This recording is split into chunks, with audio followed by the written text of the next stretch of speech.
Assalamu alaikum. We have started with Unit 1, Part 2, Assessment of the Musculoskeletal System.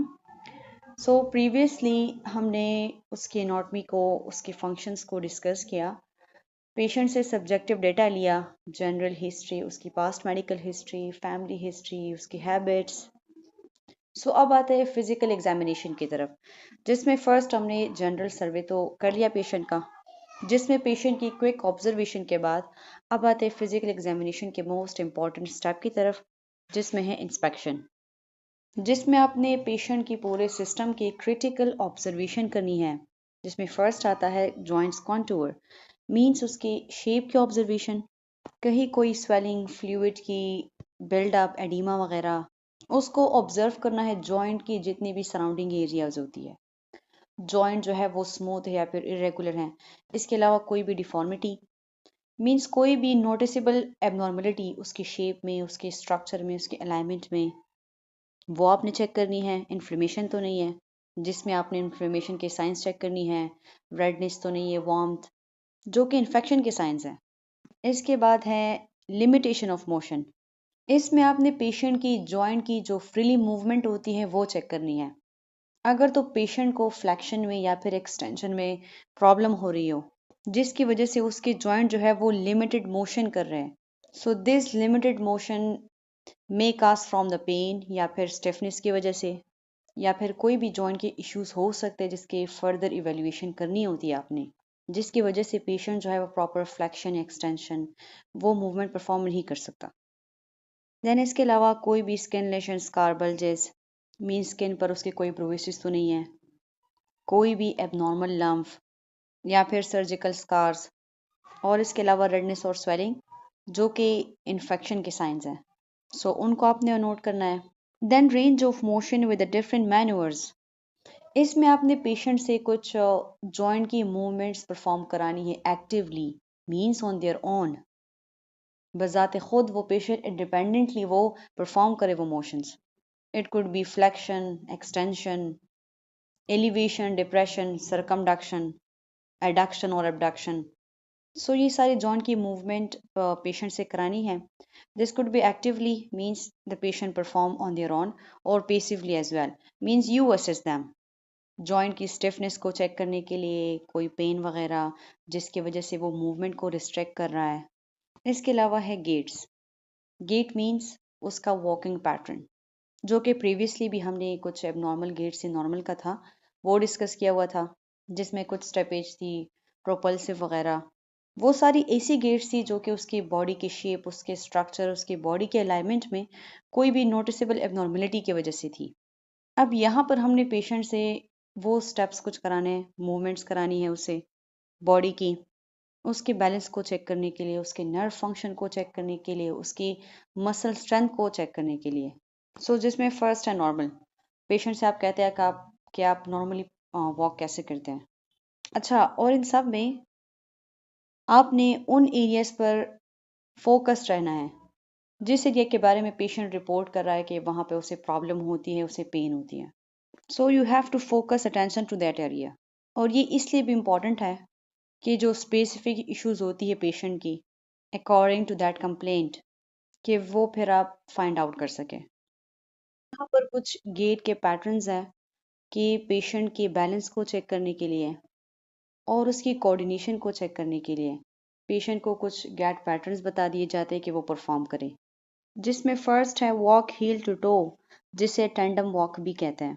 इसमें क्या होता है कि पेशेंट को एक स्ट्रेट लाइन या फिर एक कुछ स्ट्रेट ब्लॉक्स दिए जाते हैं कि आपने हील टू टो वॉक करना है। As you can see here, patient जो है वो स्ट्रेट लाइन में हील टू टो वॉक करेगा, और ये इसलिए कि उसके बैलेंस को टेस्ट किया जाए और उसके न्यूरोलॉजिकल फंक्शन को टेस्ट किया जाए। So this is called the tandem walk. इसके अलावा है ऑन टोज वॉकिंग, Walk. जिसमें patient walks Begin by on the standing balls feet ऑफ shoulder there width feet, apart. Means जो उसके Next, टोज है उस पर raise your वॉक करेगा toes as you और lift your अपनी heels हील्स off को the ग्राउंड के ground. साथ टच नहीं Walk on the करेगा, ball of your और ये feet इसलिए as कि well उसके as your काफ के toes. मसल के स्ट्रेंथ Keep को your चेक knees किया जाए, straight और इसके while अलावा जो walking in a sciatic straight nerve है उसके line. फंक्शन को You should चेक किया walk जाए। 20 feet for each repetition. Then है वॉक ऑन हील्स, जिसको गेट हील वॉक कहते हैं। इसमें heel पेशेंट जो है walk. वो अपनी हील्स Begin by पर उस standing पर वॉक करेगा shoulder और width अपने apart टोस को and stand near a ground के kitchen साथ counter टच नहीं or a करेगा। stable ये surface for इसलिए कि safety. उसके जो इंटीरियर लेग Next, के मसल्स हैं, lift up the जो balls of the केबियलिस feet interior and है walk और on your जो शिन heels, मसल्स है उसको keeping your टेस्ट किया knees जाए, straight और जो and deep ankle peroneal in nerve functions है dorsiflexion. L4 और You L5 will का, be taking तो baby वो चेक steps करने for के लिए, वो 20 टेस्ट feet. करने के लिए Make ये sure वर्क to परफॉर्म किया walk जाता in a है। straight line. इसके अलावा पेशेंट को बताया जाता है कि आप 1 फुट पर खड़े हो जाएं। इसमें पेशेंट की बैलेंस को असेस किया जाता है, उसकी मसल की स्ट्रेंथ को, उसकी कोऑर्डिनेशन को। अगर इसमें भी इसकी पुअर परफॉर्मेंस हो, वो बैलेंस नहीं कर पा रहे अपनी बॉडी को, सो this may indicate the balance disorder, या फिर वेस्टिबुलर डिसफंक्शंस, या फिर लोअर लिम्स की वीकनेस। इसके अलावा फिर इसमें हम रोम्बर टेस्ट भी परफॉर्म कर सकते हैं इसमें, जिसमें पेशेंट की आइज को क्लोज कर दी जाती है। देन यहाँ given A hopping, and here you have to check the balance during movement, not just only static, जिसमें आप पेशेंट से 1 फुट पर जंपिंग कराते हैं और उसकी ग्रोस मोटर मसल की कोऑर्डिनेशन चेक करते हैं। ग्रोस मोटर कोऑर्डिनेशन का क्या मतलब? जो बॉडी के लार्ज और बिग मसल्स होते हैं, लाइक आर्म्स, लेग्स और ट्रंक, तो मूवमेंट परफॉर्म करते वक्त या एक्टिविटीज परफॉर्म करते वक्त उसकी कोऑर्डिनेशन को चेक करते हैं कि वो मूवमेंट स्मूथ, कंट्रोल्ड और एक पर्पसफुल मैनर में वो एक्टिविटीज को परफॉर्म करे, and that require the whole body movement. So basically this is a hopping. And last one is deep knee bends, जिसको स्क्वेटिंग टेस्ट भी कहते हैं, as you can see here, जिसमें patient जो है अपने नी को डीपली बैंड करता है and return to standing, means उसके बाद बता दिया जाता है कि अब आप खड़े हो जाए सीधे। ये इसलिए कि उसकी जॉइंट की मोबिलिटी को टेस्ट किया जाए, उसके लोअर लिम्ब के जो मसल की स्ट्रेंथ है वो चेक किया जाए, इसके अलावा बैलेंस और पोस्चर को, और इन सब के थ्रू उसकी जो फंक्शनल एबिलिटी है वो टेस्ट किया जाए। देन उसकी ग्रोस डिफॉर्मिटीज और कॉन्ट्रैक्चर्स को ऑब्जर्व करेंगे। ग्रोस डिफॉर्मिटी का क्या मतलब?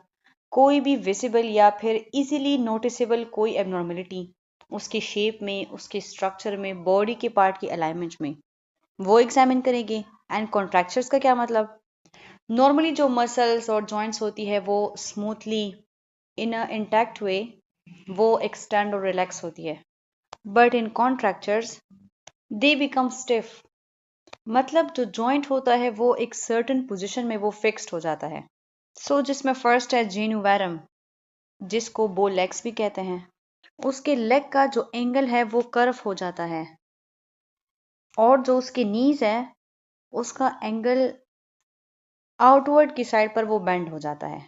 While the ankle stage together, उसके एंकल्स जुड़े हुए होते हैं, जबकि उसके नीज जो है वो आउटवर्ड की साइड पर बेंड हो जाते हैं, एक कर्व सी बन जाती है। So this is called the बो लेग्स और द जीनोवैरम। जबकि इसके ऑपोजिट होता है जीनोवेल्गम, जिसको नॉक नीज भी कहते हैं, और इसमें जो नीज का एंगल होता है वो इनवर्ड की तरफ होता है, इनवर्ड, और दोनों नीज एक दूसरे के साथ टच हो रही होती है, जबकि एंगल जो होते हैं वो एक दूसरे से दूर होते हैं। और ये कॉन्ट्रैक्चर्स रिकेट्स डिजीज की वजह से भी हो सकता है, ऑस्टियोआर्थराइटिस की वजह से भी हो सकता है, या फिर विटामिन डी की डिफिशियंसी की वजह से। देन यहाँ पर कुछ दूसरी ग्रोस डिफॉर्मिटीज गिवन है। अल्नर डेविएशन, जिसको अल्नर ड्रिफ्ट भी कहते हैं। इस डिफॉर्मिटी में जो फिंगर्स होती है वो अल्नर की साइड पर बेंड हो जाती है, डेविएट हो जाती है। अल्नर जो कि लिटिल फिंगर की साइड पे जो बोन प्रेजेंट होता है ना, उस साइड पर सारी फिंगर जो है वो बेंड हो जाती है। सो इस कंडीशन को अल्नर ड्रिफ्ट या फिर अल्नर डेविएशन भी कहते हैं, and this mostly happen in the rheumatoid arthritis. इसके अलावा यहाँ पे गिवन है flexion and काइलोसिस।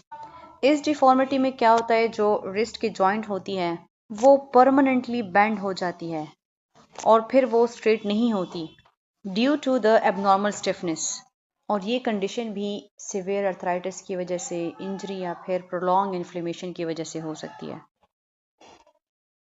Now let's move towards another important step of the physical examination, which is palpation, जिसमें आपने असेसमेंट करनी है जॉइंट की, मेजर मसल्स की, लिगामेंट्स और टेंडन्स की, और उसके स्ट्रक्चर में कोई भी एबनॉर्मलिटी वगैरह को आपने बाय हैंड अब फील करना है। और जॉइंट्स की कोई भी पल्पेबल कोई डिफॉर्मिटीज़ हो उसको आपने फील करना है, लाइक नोड्यूलराइटिस मींस कोई भी स्मॉल लम्फ या फिर नोड्यूल बना हो। कोई भी टेंडरनेस मीन्स जब आप उस एरिया को टच करते हैं, लिटिल प्रेशर अप्लाई करते हैं तो वो पेन करता है। सो दिस में इंडिकेट्स द इन्फ्लेमेशंस और इंजरी। इसके अलावा क्रैपिटस कोई भी ग्रेटिंग साउंड जो जॉइंट प्रोड्यूस करे वीकनेस की वजह से, या फिर वार्मथ, या फिर रेडनेस जो कि साइन ऑफ इन्फेक्शन है। इसके अलावा मसल के टोन को, उसकी साइज को और उसके टेंडन को पल्पेट करना है, फील करना है बाय टच। इसके अलावा है पॉइंट टेंडरनेस, मतलब बॉडी की किसी भी मसल्स में या फिर जॉइंट में किसी स्पेसिफिक पॉइंट में पेन होना, चाहे फिर वो बर्साइटिस का हो, टेंडनाइटिस का हो या फिर फाइब्रोमाइल्जिया। अच्छा, बर्साइटिस क्या होता है? बर्साइटिस में बर्सा की इन्फ्लेमेशंस होती है। अब बर्सा क्या चीज़ है? बर्सा एक फ्लूइड फिल्ड सैक्स होती है जो कि नियर द जॉइंट्स मींस दो बोन्स के मीटिंग पॉइंट्स पे प्रेजेंट होती हैं, और ये कुशन का काम करती हैं कि बोन टू बोन या फिर बोन टू मसल कोई फ्रैक्शन ना हो ड्यूरिंग मूवमेंट। अगर इन सैक्स में इन्फ्लेमेशन हो जाए so this is called the bursitis, और ये through out the body present होती है, लाइक जो मेजर जॉइंट्स हैं, शोल्डर के हैं, एल्बो के हैं, नीज के हैं। इसके अलावा है टेंडनाइटिस, मतलब टेंडन्स की इन्फ्लेमेशन ओवर यूज की वजह से या फिर स्ट्रेन की वजह से टेंडन्स में जब इन्फ्लेमेशन हो जाए so this is called tendinitis. इसके अलावा है फाइब्रोमाइल्जिया, ये एक क्रोनिक वाइड स्प्रेड डिसऑर्डर है जिसमें फटीग होती है, स्लीप प्रॉब्लम होती है, मींस वाइड स्प्रेड पेन होता है, पूरी जिस्म में दर्द होता है और थकन होती है, और मेंटल डिस्ट्रेस होता है। और स्ट्रेस की वजह से भी अगर ज़्यादा दर्द ना भी हो लेकिन उसका ब्रेन जो है उससे ज़्यादा महसूस कराता है, सो इस कंडीशन को फाइब्रोमाइल्जिया कहते हैं। Now range of motions. अब इसमें कुछ लेवल ऑफ मूवमेंट्स पेशेंट से करानी है कि उसके जॉइंट्स को और उसके लिगामेंट्स के स्ट्रेंथ को और उसके लेवल को टेस्ट किया जाए, जिसमें पेशेंट से आपने active motion and passive motion perform करानी है। एक्टिव मोशन का क्या मतलब patient move the joints by themselves, कि वो इंडिपेंडेंटली उस मूवमेंट को परफॉर्म करें। और इसके बाद है पेसिव मोशन, मतलब द एग्जामिनर असेस दैम, जिसमें पेशेंट रिलैक्स रहेगा और उसका एग्जामिनर उसको असेस करेगा, उसके जॉइंट की मूवमेंट कुछ देगा, जिसमें वो एक टूल का भी यूज़ करेगा, गोनियोमीटर। इस टूल के थ्रू वो जॉइंट की मूवमेंट के एंगल को वो मेजर करता है।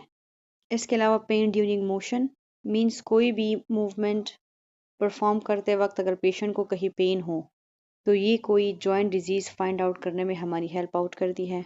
देन है motion in abnormal plane, means जब आप पेशेंट के जॉइंट को पेसिव मूवमेंट देते हैं and the joint moves in direction where it shouldn't, मतलब उसकी जॉइंट उस एंगल पर मूव हो रही है जहां उसे नहीं करना चाहिए। सो this may indicate the ligaments looseness की वजह से या फिर इंजरी की वजह से हो सकता है। इसके अलावा crepitus and grading on movement, जो कि एक रफ सी साउंड या फिर सेंसेशन होती है जब कार्टिलेज का जो सरफेस है वो रफ हो जाता है, and this may indicate the cartilage damage और rough joint surface. So range of motion में हम यही देखते हैं कि how well a joint moves. Then हमारे पास है लिगामेंटस टेस्ट। इसमें हम क्या करेंगे, जो लिगामेंट्स है ना उसको टेस्ट करेंगे कि क्या वो इंटैक्ट है, इंजर्ड है या फिर लूज तो नहीं है। और इस टेस्ट के लिए हम लिगामेंट्स पर स्ट्रेस अप्लाई करेंगे, उसे डिफरेंट डायरेक्शन में उसकी मूवमेंट करेंगे, फ्लेक्शन करेंगे, एक्सटेंशन या फिर rotation, variety of passive movement ligaments के थ्रू करेंगे कि क्या वो इंजर्ड तो नहीं है, यहाँ पे उसकी कोई इन्फ्लेमेशन तो नहीं हुई, लूज तो बहुत नहीं है। और इसके अलावा लिगामेंट्स को फील करना है, कहीं पेन तो नहीं हो रहा, इन्फ्लेमेशन तो नहीं है, वॉर्मनेस रेडनेस तो नहीं है जो कि साइन ऑफ इन्फेक्शन है। इसके अलावा लैक्सिटी, लेग्सिटी का मतलब है कि लिगामेंट से टू मच लूजनेस तो नहीं है, कि जो लिगामेंट है वो उस डायरेक्शन में भी मूव कर रहा है जहाँ पे उसे नहीं करना चाहिए। इसके अलावा क्रेपिटस इज नोटेड, मींस कोई भी ग्रेटिंग साउंड, जो लिगामेंट्स की जो रफनेस से साउंड होती है, सेंसेशंस होती हैं, उनको फील करना है। ठीक है। और आपने प्रेशर को ग्रेजुअली इंक्रीज करना है। ठीक है। ये नहीं करना कि सडनली सारा प्रेशर अप्लाई करे और फिर सडन पेन हो, डिस्कम्फर्ट हो पेशेंट को। सो आपने प्रेशर को ग्रेजुअली जो है वो इंक्रीज करना है, और आपने पेशेंट की टॉलरेंस लेवल को चेक करना है। So this is all about the ligamentous test. Then है मसल स्ट्रेंथ एंड टोन, जिसमें मसल की एबिलिटी चेक करते हैं, और इसके अलावा मसल टोन। अच्छा, मसल टोन क्या होता है? मसल टोन जो है वो एक नॉर्मल स्लाइट टेंशन होती है मसल्स में, एक हल्का सा खिंचाव होता है मसल्स में, जो कि बॉडी के पोस्चर को भी मेंटेन रखने में हेल्प आउट करता है। इसके अलावा कोई भी बॉडी मूवमेंट के लिए मसल को प्रिपेयर करता है। और ये जो स्लाइटली टेंशन होता है ये एट द रेस्ट पे भी होता है। अच्छा, अब मसल के स्ट्रेंथ के लिए कुछ मैन्युवर्स परफॉर्म कराते पेशेंट से। Flexion and extension against the examiner resistance, mean जिसमें पेशेंट को बता दिया जाता है कि आप अपने अपने हैंड्स को जो है या तो फ्लेक्स करें या फिर एक्सटेंड करें, और जो एग्जामिनर होता है, मीन्स आप एज अ नर्स, आप उसके हैंड को रेजिस्ट करते हैं। ठीक है। मीन्स अगर वो अपने हैंड को बेंड कर रहा है तो फिर आप स्ट्रेट करने में अपोजिंग फोर्स अप्लाई करते हैं। ठीक है। ये इसलिए कि उसकी जो मसल स्ट्रेंथ को चेक किया जाए। ठीक है। और फिर उसकी ग्रेडिंग्स भी है 0 to 5। 0 मतलब कोई मसल मूवमेंट नहीं है, उसकी कोई स्ट्रेंथ नहीं है, और 5 मीन्स कंप्लीट और full resistance, means full strength और कंप्लीटेबल मसल्स है उसके। इसके अलावा कोई भी डिजीज, कोई भी एबनॉर्मेलिटी या पेन हो, या फिर कॉन्ट्रैक्चर्स, मीन्स कहीं किसी जॉइंट की स्टिफनेस, तो ये सारे मसल के स्ट्रेंथ को ऑब्वियसली इफेक्ट करती है। मसल फिर उस तरह से कॉम्पिटेंट मूवमेंट परफॉर्म नहीं कर सकता, जस्ट बिकॉज के पेन है, उसमें डिजीज है, इन्फ्लेमेशन है, या फिर स्टिफनेस हो चुकी है। इसके अलावा है muscle tone determines nerve supply. अगर मसल की प्रॉपर टोन होगी, so this indicates intact nerve supply. As I told you कि प्रॉपर और नॉर्मल मसल टोन का होना, तो इसका मतलब है कि उसकी नर्व सप्लाई भी नॉर्मल है, जो कि बॉडी को मूवमेंट के लिए प्रिपेयर रखती है। अगर तो मसल टोन लो हो या फिर हाई हो, मीन्स रिजिडिटी हो उसमें, स्टिफनेस हो उसमें, so this may indicate neurological deficit. Then है note for resistant to passive movements, मतलब जो एग्जामिनर है, जब वो पेशेंट की लिम्स को मूवमेंट देगा without the patients effort, patient relax होगा, और एग्जामिनर जो है उसकी लिम्स को मूवमेंट देगा, this is called passive movement.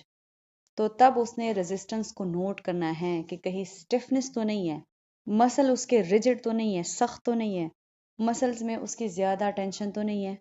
अगर तो रेजिस्टेंस ज़्यादा हुआ, सो इसका मतलब है कि उसकी मसल टोन भी ज़्यादा है, मीन्स रिजिडिटी और स्पास्टिसिटी है उसके मसल्स में, just like a lead pipe rigidity.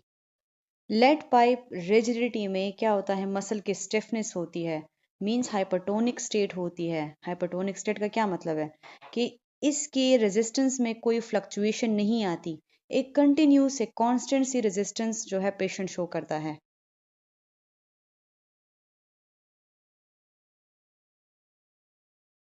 Lead pipe mean जिस तरह से शीशे की जो पाइप होती है आप उसे बेंड करते हैं, उसी सख्ती के साथ जिस तरह से वो रेजिस्टेंस शो करता है, एग्जैक्टली इसके मसल्स भी इतने रिजिड होते हैं, और ये यूजुअली पार्किंसन डिजीज में होता है। एक होती है कोगविल रिजिडिटी, इसमें क्या होता है, एक जर्क से, झटके से लगते हैं, मीन्स मसल रिलैक्स हो जाता है फिर टाइट हो जाता है। सो ये भी पार्किंसन डिजीज में होता है। सो इस तरह से आपने मसल टोन और इसकी स्ट्रेंथ को एग्जामिन करना है। जब हम मसल की स्ट्रेंथ को एग्जामिन करते हैं तो उसके लिए कुछ ग्रेडिंग्स देते हैं हम मसल को। ठीक है। अगर तो मसल में कोई कॉन्ट्रैक्शन, कोई रिलैक्सेशन नहीं हो, कोई भी मूवमेंट वो शो ना करे, सो उसके लिए हम 0 ग्रेड देंगे, मीन्स नन, कोई मूवमेंट ही नहीं है। इसकी मसल की स्ट्रेंथ की कितनी एबिलिटी है 0%। देन है अगर मसल्स में हल्की सी ट्विचिंग हो, कॉन्ट्रैक्शन हो, but no joint movement, so इसे हम ग्रेड 1 देंगे। मीन्स ट्रेस अमाउंट में just up to the muscle वो मूवमेंट लिमिटेड है और इसकी मसल स्ट्रेंथ 10% है। देन है कंप्लीटली रेंज ऑफ मोशन, लेकिन तब होगी जब वो पेसिव मूवमेंट, मीन्स अगर उसे एग्जामिनर असिस्ट कर रहा है, उसके लिम्स को मूवमेंट दे रहा है, उसके जॉइंट को मूवमेंट दे रहा है, तो तब रेंज ऑफ मोशन उसकी कंप्लीट है, देन नॉर्मल है। इंडिपेंडेंटली वो नहीं कर सकता तो इसे हम ग्रेड 2 देंगे, मतलब पुअर है और उसकी मसल स्ट्रेंथ जो है वो 25% है। देन है complete range of motion without resistance, means जिसमें पेशेंट इंडिपेंडेंटली अपने लेग को या अपने लिम्ब को अगेंस्ट द ग्रेविटी उठा सकता है, लेकिन विदाउट रेजिस्टेंस। विदाउट रेजिस्टेंस का क्या मतलब कि उसमें कोई अपोजिंग फोर्स ना हो। सो उसके लिए ग्रेड 3 मीन्स फेयर है और उसकी मसल स्ट्रेंथ जो है वो 50% है। देन है complete range of motion against the moderate resistance, जिसमें पेशेंट को स्लाइटली स्ट्रगल करनी पड़ती है कि वो अपने आर्म्स को या अपने लेग को तो बेंड कर रहा है और एग्जामिनर जो है वो लाइटली रेजिस्टेंस शो कर रहा है, मींस अपोजिंग फोर्स अप्लाई कर रहा है। मींस जो पेशेंट है वो लिम्स पर फोर्स लगाएगा कि वो बेंड हो, जबकि जो एग्जामिनर है वो स्लाइटली लिटिल उसकी अपोजिंग फोर्स अप्लाई करेगा कि उसका जो लेग है या फिर आर्म जो भी हो कि वो स्ट्रेट करे। सो उसके अगेंस्ट अगर वो पेशेंट रेजिस्टेंस शो करे, सो उसके लिए हम ग्रेडिंग देते हैं 4, मींस गुड है और उसकी मसल स्ट्रेंथ जो है वो 75% है। और जो complete range of motion show करे और against a full resistance, means अब अगर एग्जामिनर फुल फोर्स के साथ अपोजिंग फोर्स अप्लाई भी करें तब भी वो रेजिस्ट कर पा रहा हो, तो इसे हम ग्रेडिंग 5 देंगे, मींस नॉर्मल है उसकी मसल स्ट्रेंथ और 100% है।